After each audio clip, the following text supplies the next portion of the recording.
Why so serious? Ça va être bien. Sacré Hubert, you are so French. Oh, toi aussi.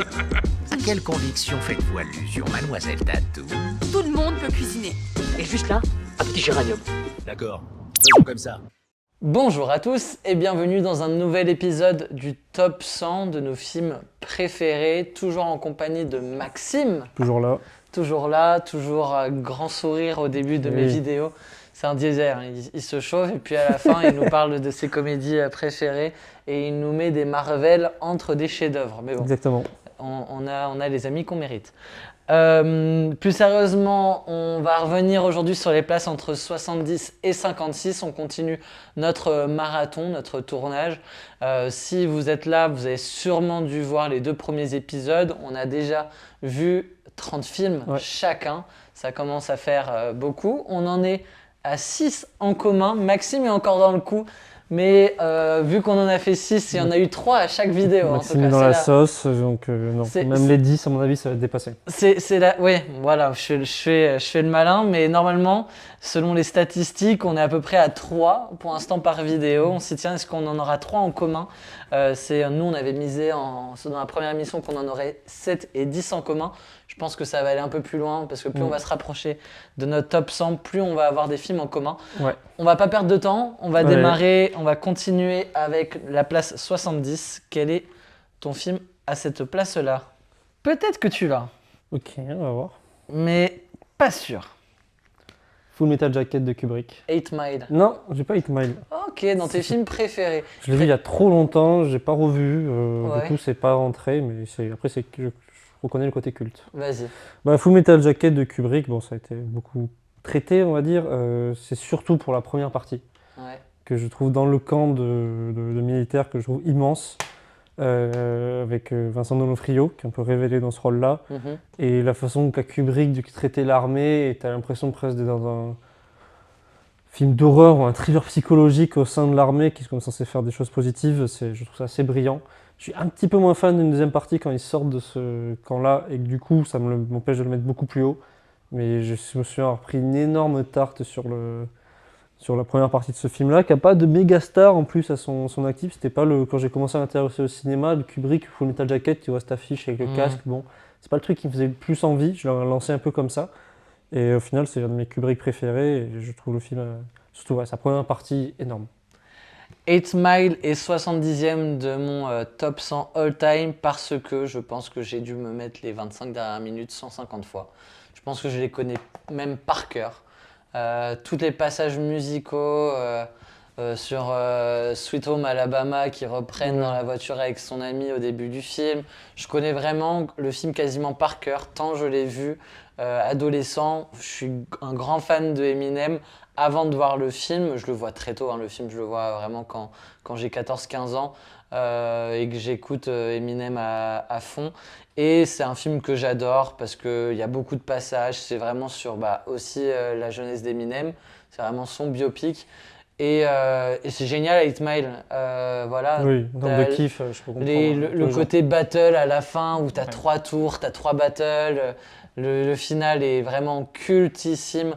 J'adore les parodies qu'il y a eu avec la NBA. Il y a eu un moment donné où il y avait du trash talk entre Paul George et Doncic, je crois, comme si Eminem était Doncic. Oui.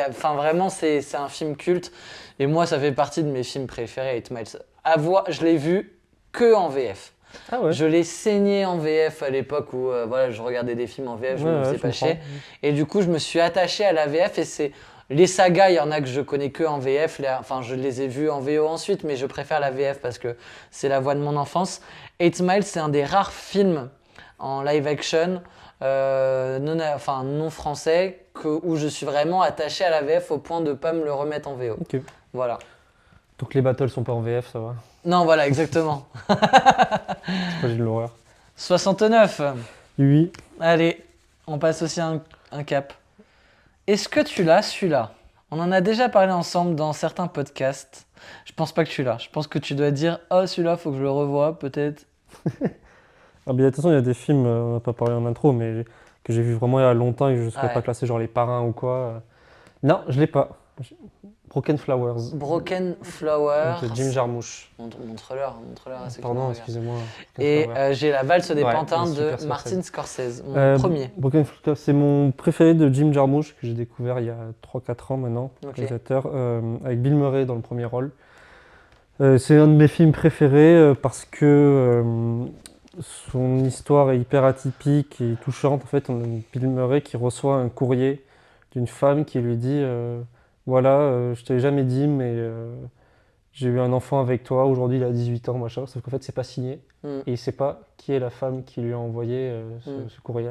Et du coup, il va faire la tournée des États-Unis de toutes ses ex. En fait, Ah c'est ouais. un mec, il a une cinquantaine d'années Ah, et tu c'est sens trop qu'il a bien. eu une vie où il a eu plusieurs femmes, etc. Et du coup, il va se faire défoncer par toutes les femmes chez qui il va. C'est une comédie du coup. Et c'est une comédie, mais c'est le ton de Jim Jarmusch, donc c'est pas gravuleux, c'est pas très rythmé, c'est assez lent, c'est assez esthétique.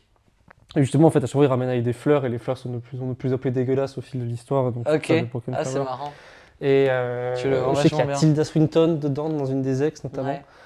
qui est beaucoup dans le cinéma de Jim Jarmusch. J'aime beaucoup le film Patterson de que avec Adam Ouais. Driver, que j'hésitais entre mettre aussi Patterson dans ce top 100. Et ouais, donc c'est vraiment à la fois drôle, touchant, il y a une super BO aussi dans ce film-là. Du coup, voilà. Bon, je vais me faire un tunnel Bill Murray parce qu'entre ça et Lost of Translation, Ouais. j'en ai rattrapé. La valse des pantins de Martin Scorsese. Pourquoi il est dans mon top 100 all-time? C'est un film pas culte, mais Non. c'est un film qui est assez méconnu de Martin Scorsese, qui montre un De Niro qui est bluffant. Mais franchement, je trouve que De Niro dedans, il porte le film à bout de bras. Et si c'était pas lui, peut-être que ce sera un film dont on ne parlerait pas autant aujourd'hui, même si on n'en parle pas assez, je trouve. Oui. Mais La valse des pantins, tout le monde le sait, en tout cas normalement, que c'est le film qui a inspiré le Joker de Joaquin Phoenix de Todd Phillips. Le premier, en tout cas, c'est un film vraiment inspiré de ça, qui montre un De Niro qui joue quelqu'un de profondément seul dans sa vie et qui a une obsession, c'est de devenir célèbre par tous les moyens. Et c'est un film court, 1h30, c'est un film très court, qui vraiment est une masterclass de cinéma et d'interprétation parce qu'il est tout seul finalement. Et il Il y va... a l'autre comédien aussi. Oui, mais il va interagir avec deux, son trois nom. pélos qui sont les Non, mais même producteurs, les machins. mais- celui qui est présentateur, là, qui normalement est un comique aux États-Unis, qui a Ouais. son seul rôle dramatique, c'est un peu son chat au pantin, j'ai plus son nom là, mais. Ouais. Oui, non, mais quand même, c'est quand même De Niro, la star du film. La star du film incontestablement. est dans un registre dans lequel Ouais. on l'avait jamais vu, donc Mm. vraiment à rattraper d'urgence, et c'est 69e. Ouais, ça aurait pu être dans le mien aussi. Honnêtement, c'est vrai que j'ai beaucoup Mais aimé bon, ce film-là. tu tiens à tes 7. Je supprime, là, je change au fur et à mesure. Alors, là, 68. là, moi j'arrive sur quelque chose. Pourquoi t'as soufflé? Non, je vais pas souffler, je me fais chier à écrire en VF alors que c'est plus long. Je vais même aller le mettre en VO. Ok. Je l'ai Piège de pas. cristal intouchable. Intouchable. Ok. T'as Intouchable? Non, alors autant c'est phénomène quand ça sort, je suis au collège, je le vois peut-être 2-3 fois l'année où ça sort parce que Ouais. partout où j'allais, oh on va regarder Intouchable, moi je l'ai vu au ciné, je suis là bon d'accord. Ouais. Et que qu'ils n'ont pas revu depuis 2013 quoi, donc je n'aurais pas su où le mettre, je pense pas que ça y serait rentré de toute façon. Ouais, c'est Mais, pas dans tes films préférés. Non, ça a été en fait un film important sur une courte période. Je Ok. sais pas trop comment dire. Ouais, bah, c'est très bien dit. Ok. Allez, je commence avec Vas-y, vas-y, Intouchable commence. du coup. Bah parce que je trouve que c'est impossible de pas aimer ce film. En fait, j'ai un peu le même ressenti que toi par rapport à ça, dans le sens où c'est une œuvre, elle appartient à tout le monde, tu vois. Il n'y a pas un truc j'ai pas un rapport unique ou quoi Ouais. avec, tu vois, c'est Intouchable. C'est un film qui a bouleversé le cinéma français, qui a révélé Omar Sy, qui est en vrai un film extrêmement drôle, qui joue en fait sur beaucoup de sentiments différents. Il est aussi touchant, il est drôle, il dénonce aussi quelque chose. Oui, Il sur le personnage confronte handicapé, tout ça. il confronte, donc tiré d'une histoire vraie pour le coup, mais il confronte deux univers, la très haute bourgeoisie parisienne et puis les banlieues parisiennes. Et en fait, ça nous offre une comédie que je trouve est parfaite. Et en fait, oui, le film, il n'y a pas besoin de le voir tous les ans parce qu'on l'a vu tellement de fois sur une courte période. Mais quand je réfléchis un peu aux comédies françaises, Intouchable, d'abord je me dis, ouais, et Intouchable, j'ai quand même vraiment aimé ce film. Et ensuite, quand j'essaye de le classer, de le déclasser, de le comparer à d'autres, je me dis, attends, entre Coupé et Intouchable, bon, en vrai, Intouchable quand même, je peux le remettre une fois par an, je prendrai toujours un Ouais. plaisir à le voir. Ok. C'est vraiment un film qui a fait démarrer une carrière qui est celle d'Omar Sy, tu vois. Je m'étais noté quoi d'autre? Comédie parfaite, il y a tous les ingrédients d'un grand film. Je trouve la bande son, elle est culte d'Intouchable, tu vois.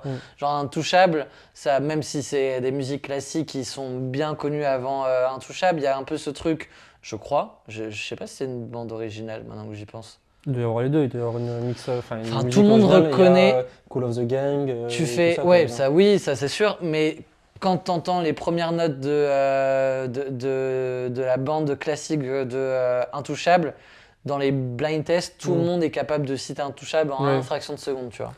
Ok. Die Hard, du coup, j'entends parler pour la première fois dans Friends. Ouais. Il y a ce truc où Joey et Chandler, ils en parlent pendant tout un épisode. Mm. Du coup, je me dis putain, il faudrait que je regarde ce film un jour.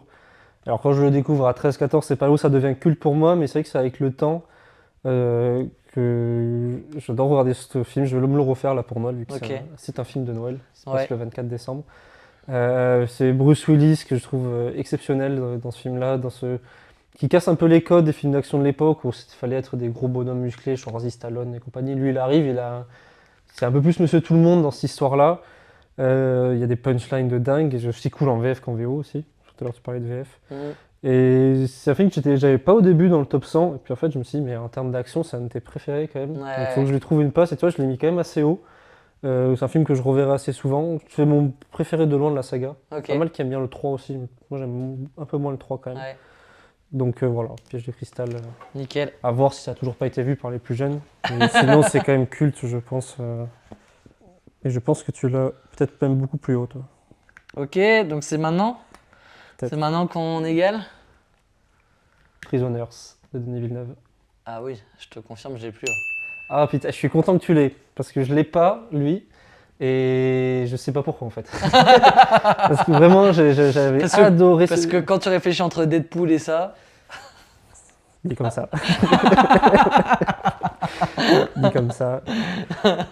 Deadpool ou Good Will Hunting? Écoute, j'ai plus vu Deadpool que Good Will Hunting dans ma vie. Voilà. C'est ce Ok. que vous voulez avec cette info. Ok, donc je le note évidemment. Mais Donc, ok, toi, il y a tu un l'as- je sais que tu écart. l'as beaucoup plus haut. Ouais, il y a non, un moi, écart. pas si plus haut que ça. Pas parce qu'il y a d'autres films que j'aime plus, même si peut-être qu'il pourra me ressortir cette phrase.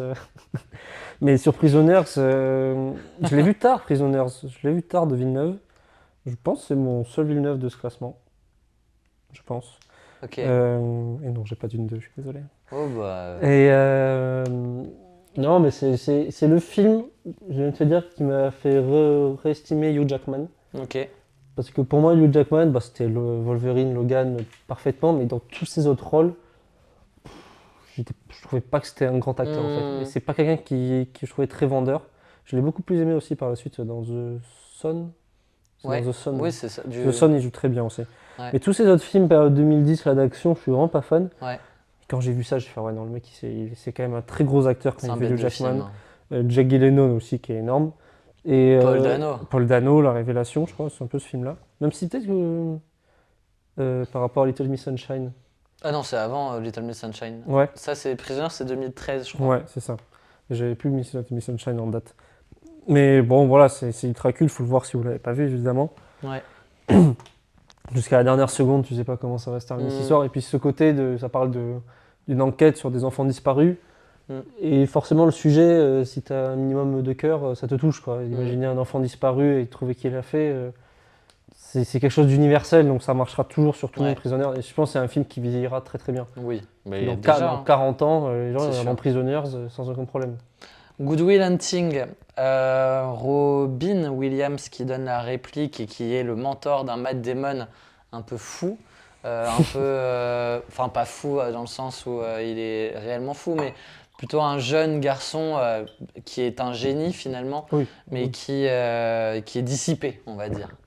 Et en fait, c'est un film, moi je découvre Robin Williams avec ça, c'est le premier film de la filmographie que je vois. Aussi, ouais. Et il me manque. En fait, je sais pas, ce film, il m'a cueilli. C'est dans les rattrapages un peu des films cultes que j'ai fait ces dernières années. Et effectivement, c'est un film qui est beau, que je trouve très, très poétique. Les dialogues sont dingues. Il y a vraiment des moments d'échange où, en fait, Robin Williams, en tant que vieux sage, apprend la vie à Matt Damon et lui ouvre un regard différent sur sa vie et sur son existence. Comment qu'il ne gâche pas son potentiel. Voilà, exactement. C'est vraiment ça le thème du film. Donc, ouais, moi, ça m'a cueilli. Franchement, je l'ai vu qu'une seule fois. Mais tu vois, c'est dans mes 100 films préférés parce qu'à la fin, j'avais l'impression d'avoir vécu quelque chose, tu vois, un peu en parallèle de ma vie, tu vois. Genre un moment de flottement qui était assez incroyable, assez magique en je fait. pense que comme ce qui film. m'a empêché de le mettre, c'est que je l'ai vu une fois il y a longtemps. Ouais. Et j'aurais pas su en fait s'il méritait un top 30 ou pas, ou 95 quoi. Ouais. Du coup, je l'ai pas mis du tout. Mais c'est un film, le jour où je le reverrai, il y a de grandes chances qu'il l'intègre. Alors, lui, film polémique. Non, pas Le polémique. pianiste. Non, pas le pianiste, je veux pas dire le pianiste, je voulais dire l'autre de Polanski, le dernier qu'il a fait là. Qui a gagné J'accuse. l'Oscar. Voilà. Je croyais que tu allais nous sortir ça. Non, je l'ai Non, pas le vu. pianiste, il est pas polémiste. Comment t'écris ça? Des rares comédies que j'ai dans mon top. Je suis désolé d'écorcher le titre de cette musique. Bohemian Rhapsody. Ah, en effet. Hot Fuzz, C'est ça le titre du film, Ouais. hein, je suis pas con. Edgar Wright. 66e, Bohemian Rhapsody, et toi? Hot Fuzz, Hot Fuzz d'Edgar d'Edgar Wright. Wright. Ouais, une des rares comédies que j'ai. Ouais. Mon préféré de la trilogie Cornetto, comme on l'appelle. Mhm. Je trouve hilarant. Des fois, il n'y a pas beaucoup plus d'explications. Et j'aime beaucoup les comédies qui sont pas forcément marrantes par le dialogue, mais par les actes, en fait. Le comportement des personnages. Avec un duo d'acteurs que j'aime énormément. Et c'est un vrai plaisir à revoir. Ce flic hyper strict qui est envoyé en punition dans la campagne anglaise où il y a une espèce de mini-mafia qui tient tout. Et que lui, comment il va essayer de mettre l'ordre, et en fait, il ne va pas y arriver. Et en fait, les deux mondes vont se rejoindre dans un milieu qui est un peu plus juste. Et c'est truffé de bonnes idées. Edgar Wright, c'est vraiment un super réalisateur. Je pourrais avoir eu beaucoup plus de films que de lui, mais bon, c'était fait, on peut pas tout rentrer. Mhm. Et voilà, donc j'ai mis ce Hot Fuzz en 66. Bohemian Rhapsody de Bryan Singer. Ouais. Tu vois, j'ai un peu Je crois qu'il y a eu beaucoup de réalisateurs qui sont barrés, revenus. Ouais. C'était un peu le bordel, ce film. C'est un film qui est mal aimé, mais que moi j'ai adoré et qui est vraiment dans mon top 100 parce que c'est le souvenir d'une séance cinéma mémorable. Vraiment, je le vois au Pâté ou je sais pas quoi, au Gaumont de la Défense, qui est une immense salle. Je m'en prends plein la tronche. Moi, je connais Queen, je connais les classiques, mais je ne sais rien de l'histoire du groupe à l'âge à lequel je le vois au ciné. Je suis un jeune adolescent qui a grandi dans le rap. Mes parents sont pas des fans de Queen. Donc en fait, je connais les We Will Rock You et voilà, et Bohemian Rhapsody, We Are the Champions. Tu vois, j'ai les deux trois classiques qui passent tout le temps, ouais. que j'ai entendus, mais je connais rien. Et en fait, ce film m'embarque et me lâche pas. Et les scènes sont de plus en plus réussies. Le final au Live Aid qui dure 15 minutes. Comment We Will Rock You voit le jour. Ce personnage aussi de Rami Malek, Freddie Mercury. Ce personnage de Freddie Mercury interprété par Rami Malek qui lui vaudra quand même un Oscar. Alors, en fait, ce film est mal aimé parce que c'est du très gros, c'est vraiment du mainstream, c'est du biopic blockbuster. On s'attaque à un monument de la musique. Je le trouve vraiment très bien fait. Et mine de rien, il a quand même été nominé dans pas mal de catégories et aux Oscars. Donc, ce qui prouve qu'il est quand même respecté par la... C'est justement qu'il ait gagné beaucoup de prix qui a énervé. Ouais. Et apparemment que... Moi, c'est pour ça que j'ai jamais regardé, c'est qu'il y aurait énormément de conneries dans l'histoire. Alors, beaucoup de faux. Et du coup, c'est vrai que je me suis dit, si... Enfin, ça m'a jamais... Je regarderai pas pour la performance de l'acteur, vu qu'il fait du playback et que c'est l'histoire raconte des conneries. Le film, du coup, m'a jamais tant tenté. Je me suis dit, autant écouter Queen, quoi. Ouais. Mais après, pour que tu aies pris une tarte au cinéma en écoutant cette musique-là, En qui fait, est ça. modifiée par la salle et par le son de la C'est salle, vraiment... je peux l'entendre totalement. Exactement. C'est vraiment un film que moi, je suis même pas sûr, je l'ai en DVD, je crois que je l'ai jamais lancé en DVD. On a dû me l'offrir à un moment. Mais c'est un film dont la séance cinéma a été vraiment mémorable. Moi, ça compte, ça. Hein. Et j'aime beaucoup ce film. Voilà. Bohemian Rhapsody. Qu'est-ce qu'il y a maintenant ? C'est 66e, c'est peut-être très, très bien noté. Tu vois, c'est peut-être très bas dans le classement. On est plutôt dans la fourchette haute du top 100, mais voilà, c'est quand même devant des 12 hommes en colère, donc qui suis-je pour parler de cinéma. Ah non, mais on est là Mais pour, c'est un film on est qui là pour moi, passer pour des cons. m'a hein. vraiment surpris. Exactement. Allez, on va parler un peu plus de cinéma. Ouais, moi aussi un peu plus. Sur 4 lignes. C'est long. C'est très très long. Qu'est-ce que ça pourrait être d'aussi long? Le dernier tir pour Busan. Ethan Sunshine. Oui, bah, je suis con, j'aurais dû venir. Ouais, tu peux mettre une barre de plus. Tu l'as? Oui. Yeah. Moi j'ai Rocky en 65. Non, j'ai pas. Ouais, je me doutais. On est à 8. Alors, je pense qu'on va y arriver sur la Ah moyenne non, de mais 3 films. laisse tomber. Non, mais la moyenne de 3 films, en tout cas. Celui d'après, tu l'as dans ton classement, ce que j'ai. Donc, mon prochain, celui-là. Eternal Sunshine of the Spotless Mind et Rocky. Ouais, Rocky, que dire sur Rocky qui n'a pas été dit. Je trouve que c'est un film que je prends plus de plaisir chaque fois que je le revois. Toi, il y a ce côté bonifiant où, la première fois que je l'ai vu, je te la vois, c'est bien. Mhm. Et en fait, plus tu comprends l'histoire, tous les parallèles que tu peux faire sur la saga entière entre Rocky et Stallone. Enfin, Rocky, c'est Stallone. Mhm. Dans le sens où tout le 1 de mec de nulle part qui perce, là où personne l'attend, le 2 où il doit confirmer ce qu'il a fait dans le premier, le 3 où il prend le melon, le 4 où il chute. Enfin, c'est la vie de Stallone en fait. Et du coup, je trouve ça hyper intéressant. C'est une bande-son qui est extraordinaire. Même les gens qui n'ont pas vu Rocky connaissent la musique du Rocky, Bien alors sûr. que c'est quand même un film qui a 55 ans. Mhm. C'est des personnages, c'est un nouveau visage dans le cinéma. C'est ce Stallone qui, alors forcément, on l'a vu des milliers de fois depuis, il a fait la chirurgie, il a fait tout ce que tu veux, mais quand tu le vois dans ce film-là, tu vois le mec, il a une malformation, il parle pas comme tout le monde, et c'est un renouveau quoi, dans ce truc-là, dans ce Philadelphie comme ça. Et voilà, c'est un monument, Rocky, il n'y en a pas d'autres. J'aime beaucoup le film Rocky Balboa, où il est plus vieux aussi, qui est vraiment touchant, qui a des super lignes de dialogue. Et voilà, Rocky. Eternal Sunshine of the Spotless Mind, le chef-d'œuvre de Michel Gondry, avec Jim Carrey dans un rôle dramatique. J'aime ce film pour son montage, pour son côté surprenant, poétique, dramatique, vraiment. Je trouve que le film est le fruit d'une superbe idée de scénario et que c'est fait de manière ultra surprenante par les acteurs, Kate Winslet, la nana qui joue dans Spider-Man aussi, j'ai plus son nom, la femme de Jesse Plemons qui a un minuscule rôle dedans. Et il y a aussi Tobey Maguire. Non, il y a Elijah Wood qui joue dedans, je crois aussi. Je crois crois qu'il y a un passage. mais Il y a tu un as perdu là passage. avec tout ce que tous les noms que tu as dit. Hein? Tu as perdu avec femme de Spider-Man, Jesse Non, Plemons, comment elle Elijah s'appelle Wood. la femme de Jesse Plemons actuelle qui joue Mary Mary Jane, oui voilà exactement, qui est dedans. Jim Carrey, Kate Winslet. Enfin, ce film je l'ai vu qu'une seule fois. Et je pense que j'ai passé 2 heures derrière à essayer de mieux le comprendre. Parce que voilà, c'est un film qui s'analyse. Il est exigeant, ouais. Exigeant, ouais. Ouais, il se regarde pas comme ça, Ouais. un peu en fond. C'est vraiment un film qu'il faut regarder et avec un œil un peu, voilà, où il faut être réveillé et tout ça. Mais c'est un immense film. Ouais. Eternal Sunshine. Tu vois, pareil, vu une fois et lui, je pense qu'il a un peu reculé avec le temps. Mais ça reste quand même un film qui m'a marqué. C'est le film préféré de pas mal de gens. Hein. Ouais. Celui-là aussi. Celui-là- Mais c'est des gens avec qui je ferai pas des podcasts. Non, mais c'est quand même un grand film. C'est un monument même. Oui. C'est français, monsieur. Enfin, réalisateur de moi. C'est un monument. Souvent imité, jamais égalé. Et celui-là, on va en reparler dans 1 heure. Spider-Man Across the Spider-Verse. Spider-Man Across the Spider-Verse. Et moi, j'ai Astérix et Obélix, Mission Cléopâtre. Ok. Je commence. J'ai pas besoin de dire grand-chose. J'ai grandi avec.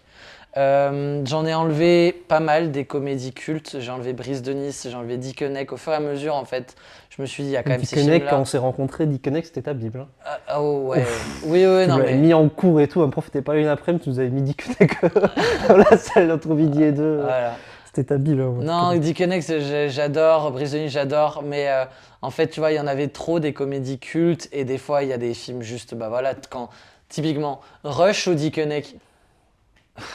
Ouais, bah oui. Est-ce que je m'enverrais vraiment 10 fois Dickeneck là comme ça alors que Rush, voilà.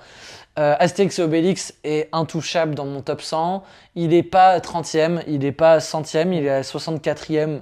Pourquoi? Parce qu'il y a des films que je préfère avant, que je trouve plus réussis, qui me touchent plus. Mais ça reste une vanne réussie toutes les 30 secondes. Les Astérix d'après n'ont jamais été à la hauteur de celui-là. C'est Mise du en grand, scène, hein. Mise en c'est scène du de grand Chabat. Chabat. Enfin, voilà. Moi, je l'ai revu cette année pour justement me dire est-ce que je le mets ou pas dans un top Lui 100. Ouais, je l'avais Ouais. pas revu depuis des années. Et du coup, il y est pas, mais il aurait été border. C'est vrai il m'a manqué un petit truc. Ouais. Mais oui, je peux comprendre. Je l'ai rajouté ou pas là, le Spider-Man Across the Non, là, Spider-Verse? tu l'as pas coché pour Spider-Man. D'accord. Spider-Man Across the Spider-Verse, pareil, on en a reparlé dans le top 10 Marvel il n'y a pas longtemps, mais c'est une saga où j'étais pas à fond au départ et en fait je suis rentré dedans le deuxième visionnage du premier et celui-ci au cinéma ça a été un truc de fou. Ça a été une révolution dans l'animation. Ouais. Et on ne s'attendait pas à ça de Marvel et Sony, mais Mm. c'est pourtant le cas. Tu commences déjà à voir l'impact qu'a eu ce film-là sur les films d'après, les séries d'après, notamment le Astérix de Chabat en animation là, qui est sorti Tout cette à année. fait. Donc on attend la suite avec une impatience démesurée. Cliffhanger de fou à la fin, Ouais. c'est hyper généreux sans être jamais le bordel, sans jamais Exactement. aller trop loin, sans jamais en mettre trop. Et c'est un plaisir à revoir et à revoir. Et c'est peut-être un film qui, voilà, avec le temps, continuera à grimper dans le classement au fil des années. Magnifique. 63e. Alors, lui, je sais que tu l'as pas. La méthode Williams. Ah non, Zootopie. Je l'ai pas. J'ai pas Zootopie. ce topic, j'ai revu quelques semaines avant ce tournage, avant le 2. Ouais. Donc c'est frais et je confirme que c'est un des films Disney de ces dernières années qui m'a le plus parlé, que je trouve le plus touchant, le plus fort dans les messages. Mhm. Et c'est d'autant plus d'actualité de revoir ce film. Il faut montrer ce film dans toutes les écoles. Mhm. Une bonne propagande wokiste. Non, mais et même outre le discours, l'animation est vraiment belle. Toute cette magie de cette ville de Zootopie, de pas juste se dire on va faire une ville où il y a des animaux, ben on va faire Mhm. un quartier où c'est des rongeurs, ça va être tout petit. Mhm. Et on va faire un quartier avec des hippopotames, on va mettre de l'eau, et on va faire un quartier. Et du coup, tu rentres dans cette ville-là, elle est hyper Qui intéressante. est encore plus exploité dans le 2. Hein. C'est parti. Je sais pas. Mais oui, tu vois encore plus d'autres choses. Mhm. Mais je trouve ça vraiment hyper pertinent, vraiment drôle. Je ris de bon cœur devant ce film-là, ce qui n'est pas toujours le cas des fois avec les Disney qui peuvent être enfantins. Mhm. Lui, il me fait vraiment rire de bon cœur. J'ai aussi bien aimé le 2, donc ça renforce ce côté que cette saga me plaît énormément. Et il fallait que je lui trouve une place, quoi. Et voilà, Zootopie en 63. La méthode Williams, c'est 63e de mon classement all-time parce que je ne connaissais pas l'histoire hein, vraiment des sœurs Williams, ni le fait que ce soit des produits faits du père, Richard Williams, qui en a fait vraiment des machines de guerre et qui avait un plan vraiment Ouais. de carrière déterminé pour Vénus, l'aînée, qui est plutôt... Le film est d'ailleurs plus centré sur Vénus Williams que Serena Williams.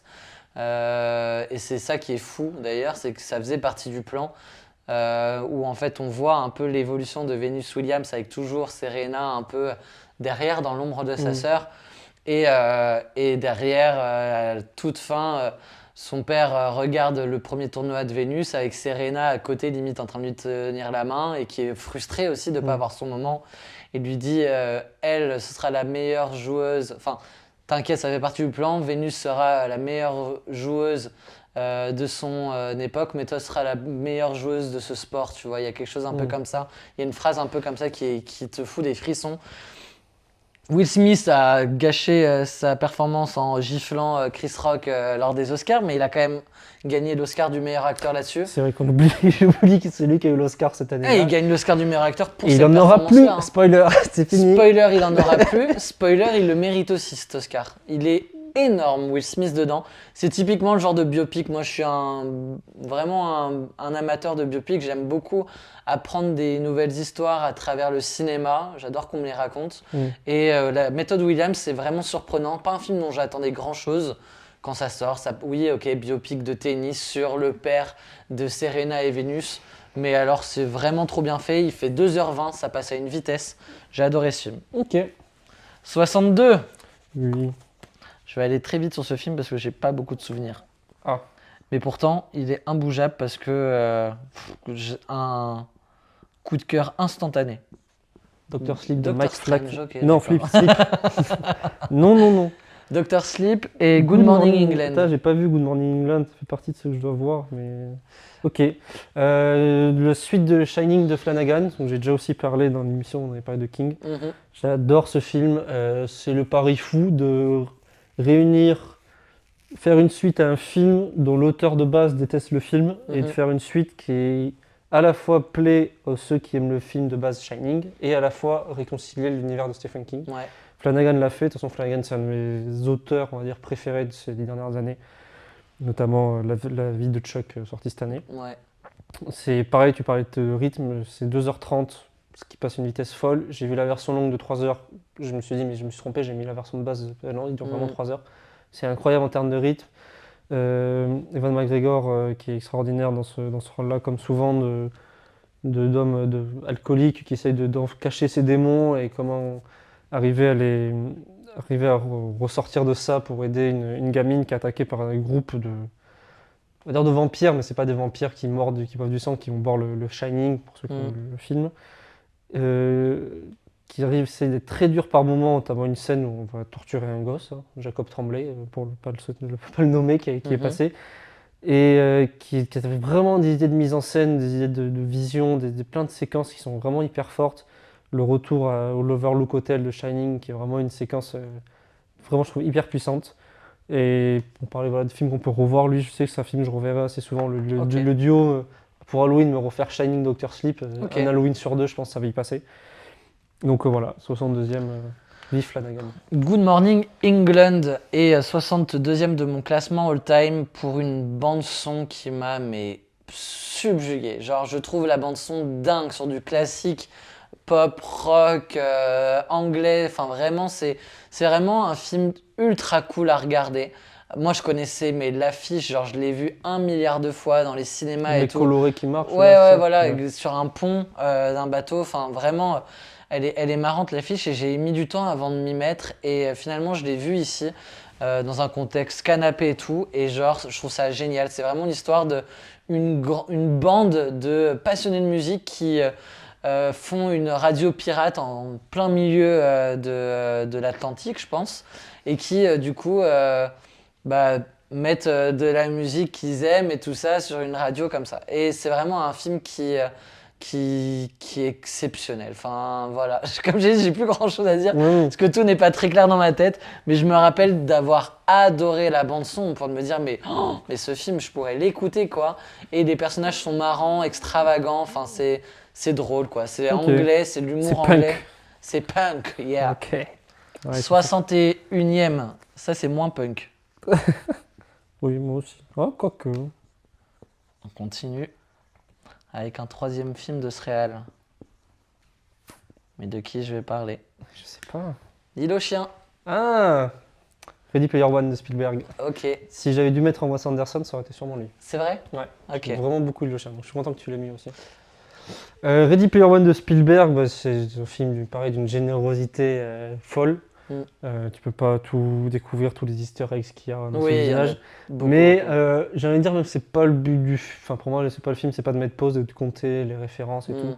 Tu le revois tous les 3-4 ans, tu as gonflé ta cinéphilie et tu recaptes des trucs à chaque fois. Ouais. Mais juste en termes de réel, il y a des séquences, la séquence de course-poursuite avec King Kong, le T-Rex, les trucs. Tu te dis, mais comment c'est possible de faire ce film-là? Donc, c'est pas, pour moi, c'est pas juste une histoire de référence, c'est vraiment un film popcorn. Ben Mendelsohn, que j'adore en méchant. Du nombre de séquences, tu lances ce film, tu peux pas t'ennuyer, tu peux pas penser à autre chose, tu regardes pas ton téléphone quand tu mets ce film-là. Enfin, moi, en tout cas, personnellement. C'est exactement dans ce contexte-là que je l'ai regardé. Le truc, c'est que je regarde et. Je peux pas dire que je l'ai vu en vrai. Je regarde ça d'une traite et je trouve ça passionnant. Et c'est un hommage aux jeux vidéo, c'est un hommage au cinéma. Et en plus, de mettre même des trucs à lui, je trouve que ça fait pas le mec pompeux, je cite, mais oui, il y a son T-Rex, oui, il peut y avoir un autre truc de lui, mais Spielberg fait partie de la pop culture. Ouais. Il l'assume en trouvant le bon dosage de pas se mettre en avant, ni de pas faire le faux humble, à pas parler de lui-même. Il parle un peu de lui aussi dedans. Et je pense que c'est un des derniers blockbusters de Spielberg qu'on aura, parce qu'il est plus parti pour faire ça maintenant. Ouais. Et c'est pareil, il nous en a offert plein, donc tant mieux. Mais moi, c'est un film que j'ai un plaisir à voir à chaque fois, Ready Player One, terrible. L'île aux chiens de I Wes Love Dog. Anderson. Important le titre en anglais. Oui, I Love Dog, pour le petit jeu de mots avec I Love Dog, évidemment. C'est surprenant, c'est drôle. Voilà, c'est du stop motion encore extrêmement bien fait de la part de Wes Anderson. J'ai pas Mr. Fox dans mon top 100. Il est un peu là, L'île aux chiens, au nom un peu de ces deux films. Ouais, il est super, Mr. Fox. Je pense Parce que ces deux animés, c'est mes deux films préférés. Ouais, de parce Wes que Anderson, ouais. le stop motion de Wes Anderson est vraiment exceptionnel. Et si peut-être son cinéma live action, on peut laisser des gens de côté, on peut le trouver un peu, le gars un peu s'auto-congrats, tu vois, j'ai un peu de la branlette intellectuelle. Caricature des de fois. lui-même, ouais. Moi, sur ces derniers, j'ai un peu de mal. Exactement. L'île aux chiens et Mr. Fox sont tellement des films monumentaux sur du stop motion. C'est bien fait, c'est beau, c'est agréable à poétique, regarder, ça passe vite. La séquence des sushis dans l'île aux chiens, c'est une séquence, je peux la regarder dès qu'il passe sur TikTok ou sur Insta, je me la regarde parce qu'elle est tellement satisfaisante. Donc, ouais. Je suis content que tu parles de tous les films que j'ai pas réussi à rentrer dans mon top 100. Ouais, Continue comme ça. Ça me va très bien. celui-là, tu Ouais. l'auras pas. C'est mon film Netflix le plus haut. J'ai peut-être oublié que c'en était un, mais je pense Non, pas que je je dois pense pas. Netflix. On est en période de Noël. Ah, Close. Alors, du coup, je vais parler de Klaus. Ma première version, il était dedans. Ouais. Et j'ai fini par Tu le l'as pousser dehors, mais Mais bon, c'est un film que t'as beaucoup aimé, du coup. j'ai vu 2 fois déjà. Et c'est rare que je revois les films. Donc, moi, j'ai Bah, Lost Highway de David Lynch. ouais, Pareil, bon. le grand Moi- écart. Ouais. Un film de Noël, quoi. Mon film de Noël, maintenant, depuis qu'il est sorti en 2019. Klaus, je le vois une fois par an. En fait, c'est pas plus difficile que ça. Je l'ai découvert en 2019. J'ai trouvé trop beau, trop chouette. L'histoire, elle est toute mignonne. C'est bien fait, c'est de la belle animation.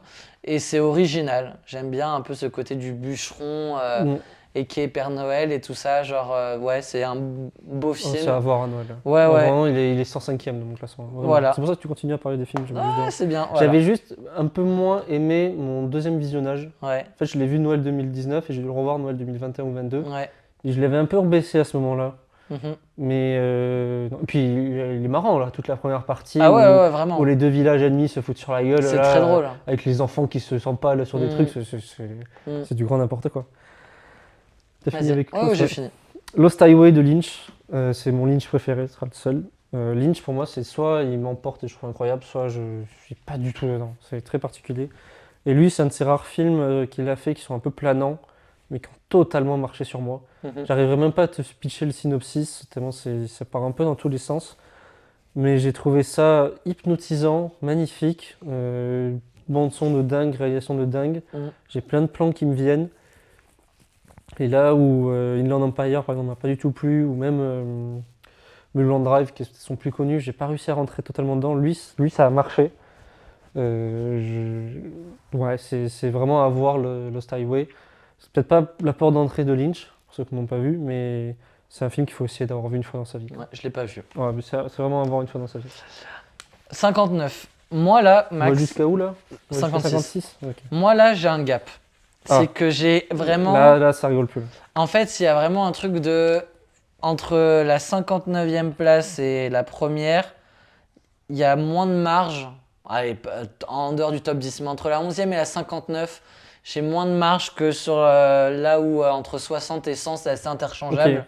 Genre vraiment, c'est des films qui, là, qui sont mes films préférés, quoi. Mon Ok. top 60. Vas-y.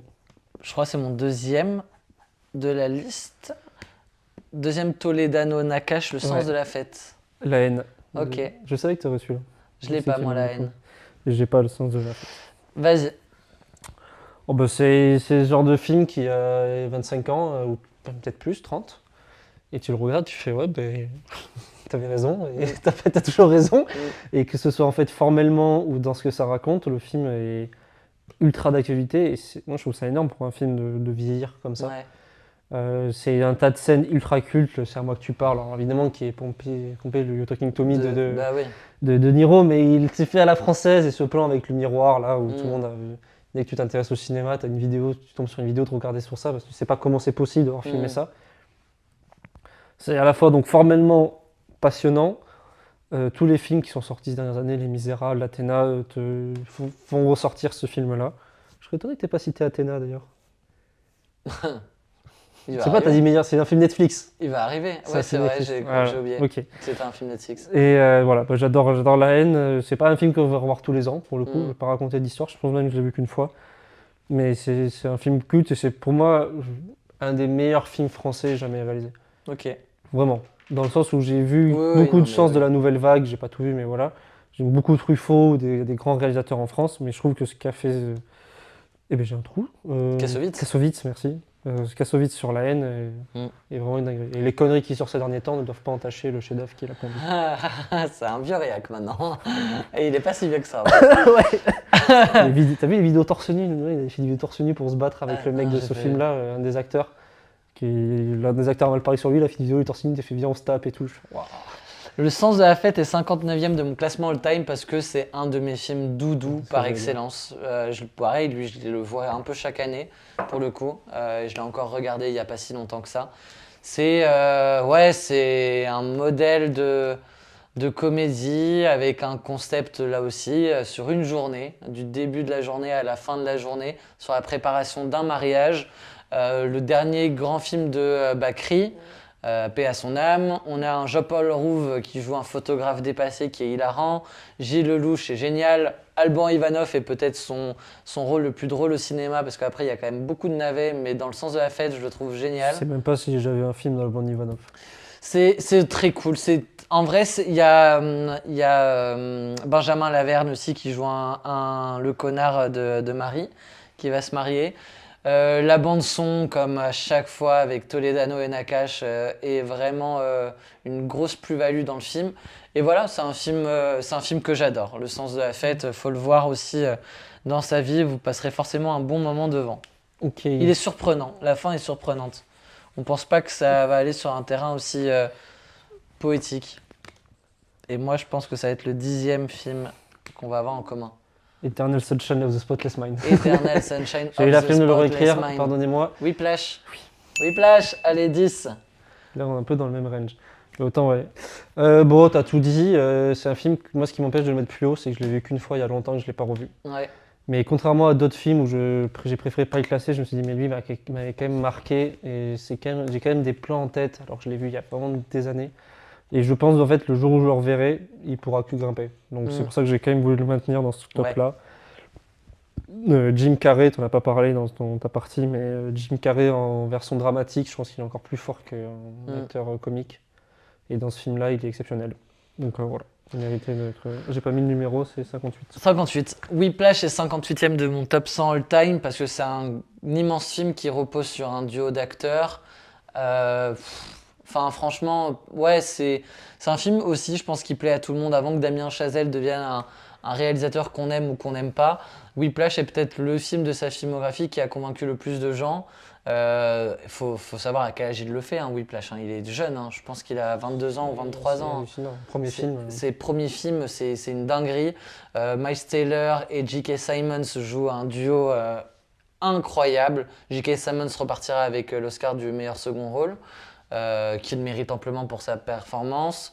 La bande-son, que ça soit un film qui fasse écho un peu au côté batteur de Damien Chazelle, qui a été batteur aussi. Enfin, c'est un film qui, on sent, provient de sa vie, quoi. Enfin, même si c'est une fiction, mais en tout cas, on comprend que ce premier film-là, il a du sens dans sa vie et que c'est pas un premier film qu'il a sorti de son chapeau. Enfin, vraiment, voilà. Et voilà, le scénario est génial, le côté un peu... où ça va très loin dans la rivalité et dans la haine entre les deux personnages. Voilà, c'est un énorme film. Yes. De vengeance aussi, quelque part. Oui. 57. J'aime bien les films là, de cette fin. Sans affaire, Whiplash, Top Gun, comme j'ai dit, il y a un cap qui a été franchi de mon côté. Alors, je pense que le premier film, moi c'est un 2. Et le premier film est peut-être dans le top 10 de beaucoup de gens. Ok. Pas de notre génération. Civil War. Ah ouais. D'Alex Garland. Oui, non, mais bien sûr. Pas... Alex Garland, oui. Pourquoi Civil choquer War. comme ça? Non, ouais. mais parce qu'il date d'il n'y a pas si longtemps, de l'année dernière. Mais et je que l'avais déjà... dans mon top 2 devant The Substance l'an dernier, donc j'essaie d'être cohérent, ouais, de le mettre devant. Okay. J'ai Top Gun Maverick. Ok. Pour parler de Civil War, ouais, moi c'était une méga tarte au ciné. Je trouve que mêler la guerre, parler de guerre et de photos comme ça, parler autant des États-Unis comme ça, et d'avoir l'intelligence, je sais que ça a été reproché, pour moi c'est l'inverse d'une qualité, de ne pas nous dire le président il était démocrate ou républicain, pas nous parler de droite ou de gauche, juste nous parler d'un système comment il peut aller à l'extrême et aller mal. Et je trouve mieux de dire ça que d'en faire juste un film anti-démocrate ou anti-républicain à la con. Ouais. Et je trouve hyper puissant. Le plan de fin est incroyable. Jusqu'où vont ces journalistes photos pour faire ça? Ouais. Kirsten Dunst, qui est énorme. Wagner Moura, le mec a été une méga star avec Escobar. Il n'a Narcos, rien eu, ouais. il a pas fait grand chose après. Ah, Là, on en reparle cette année. il est énorme là-dedans. Oui, oui, il a Dans un film l'agent qui sort. secret, il est peut-être Il- prétendant aux Oscars. Hein. Voilà, mais je suis là, mais pourquoi ce gars a pas eu post-Narcos plus de choses? C'est un immense acteur, pas que pour Narcos, pour aussi ce film-là. Je trouve impressionnant Jesse Plemons, alors c'est le boss des seconds rôles, mais alors les 5 minutes de Jesse Plemons, énorme. Des dialogues, je me souviens encore de cette scène où tu as un sniper dans une maison, tu as l'armée qui est cachée, et les journalistes, pourquoi vous tirez dessus? Ben parce qu'il nous tire dessus. Et tu sais même plus pour qui a commencé. Ouais. Tu sais même- et c'est con, mais c'est tellement intelligent en même temps. Et c'était une méga tarte l'an dernier. Et voilà. Moi, il est de suite très haut dans mon classement. Et pareil, peut-être à la revoyure, c'est un film qui pourra devenir vraiment culte pour moi. Moi, Top Gun Maverick est Je l'ai pas 57e dans de mon mon top. classement all-time parce que ça a été un moment de cinéma mémorable. Je l'ai pas vu au ciné aussi. Ça Ouais. peut peut-être jouer. Ah, je l'ai vu au ciné et quel pied j'ai pris. J'avais pas vu Top Gun 1 avant, je l'ai rattrapé depuis, mais je l'avais pas vu avant. Ça m'a pas entaché à ma lecture. 2 Miles Tyler de suite. Hein? 2 Miles Tyler de Ouais, suite. c'est et vrai deux en dedans. plus. Et il y a Glenn Powell aussi dedans. Ouais, enfin, franchement, c'est un bête de film d'action. C'est fou. La chanson de Lady Gaga dans le climax du film. Enfin, c'est un film, je pense. Alors, peut-être qu'on lui passera devant. Mais parce que je verrai sûrement d'autres grands films dans ma vie qui passeront devant Top Gun Maverick, mais lui descendra pas dans le sens où quand je le reverrai, j'aurai toujours des sensations devant ce film qui sont assez puissantes. Donc ouais, Ouais. Je comprends. c'est mon top 1 de l'année où c'est sorti là.